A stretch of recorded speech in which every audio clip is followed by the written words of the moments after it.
se olisi sitten seuraavan päivän aamu. Kello on nyt sen verran.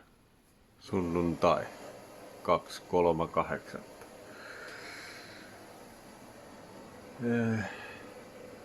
Ei näytä, että olisi vuotanut. Paineetkin pysynyt.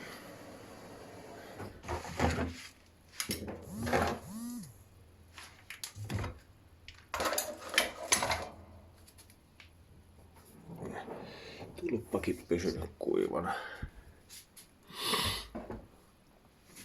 Katsotaan tuolta ylhäältä. Siellä oli molemmat hanat on kiinni. Paineet. No, lämpes, niin se nousi pykälän verran. Joo, tästä ostetaan paperi. Katsotaan tuolla paperilla. Se on vähän tarkempi kuin sormet. Ei. Tai siis tää mahtuu paremmin kuin sormella.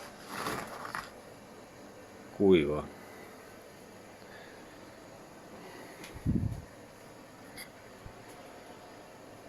Katsotaan tämän päivän tonne iltaan esimerkiksi.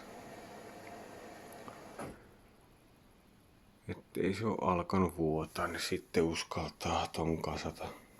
Kyllähän sen nyt jo uskaltaisi siihen laittaa. Mä tykkään olla varma siitä, että se ei vuoda. Vaikka se nyt iso homma olisi purkaa sitten. Mutta kun tuolta ei näe sitä vuotoa niin äkkiä, ennen kuin se alkaa tästä saumasta sitten tulee vesi, niin kuin tästä se on joskus tullut. Tää oli eilen märkä. Toi sauma tosta, mutta nyt se on kuivunut, tää kattila on lämmennyt. Joo. Semmonen tsekkaus tälle aamuun. Katsotaan iltapäivän luvusta. Kello olisi nytten kohta 8. Ja paine pysynyt hyvänä ja lämpöä käytin tuolla melkein 90 asteessa. Ei oo vuotoja. Kuivana pysyn.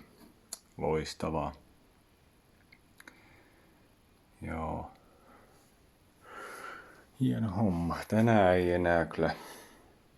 En rupea laittaa säädinpakettia tohon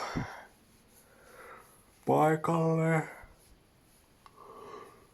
Ja sitten kohta täytyy laittaa tuo saunalämpi ja käydä saunassa. Niin, huomenna töitten jälkeen varmaan sitten laitellaan tuo paikalleen tohon ja tehdään no mä laitoin tohon kyllä jo putkenkin valmiiksi. Sais vetää uuden syötön sitten. Uutta syöttöä sitten.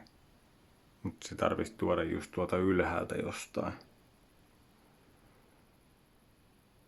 Tää tulee alhaalta. Tulee tuolta. Tuolta noin. Tonne ja sieltä sitten menee. Tuohon.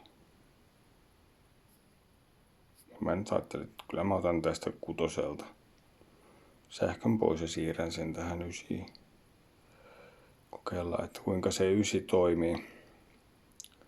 Mä luulen, että se jaksaa pitää aika hyvin lämpöjä. Aika paljon vissiin noissa maalämpöpumpuissakin on 9 kilowattisia vastuksia. Joo. Mä luulen, että tätä ei varmaan tarvii edes kytkeä käyttöön. Sen näkee talvella sitten. Kyllä mä uskon, että mä tohonkin vedän sitten uuden sähkön.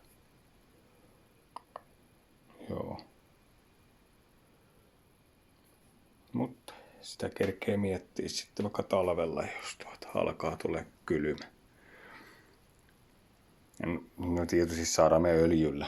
Saadaan totta kai mökki kuumaksi. Mutta jos on halpaa sähköä pitemmän aikaa, niin mieluummin mä vedän sähköllä sitten.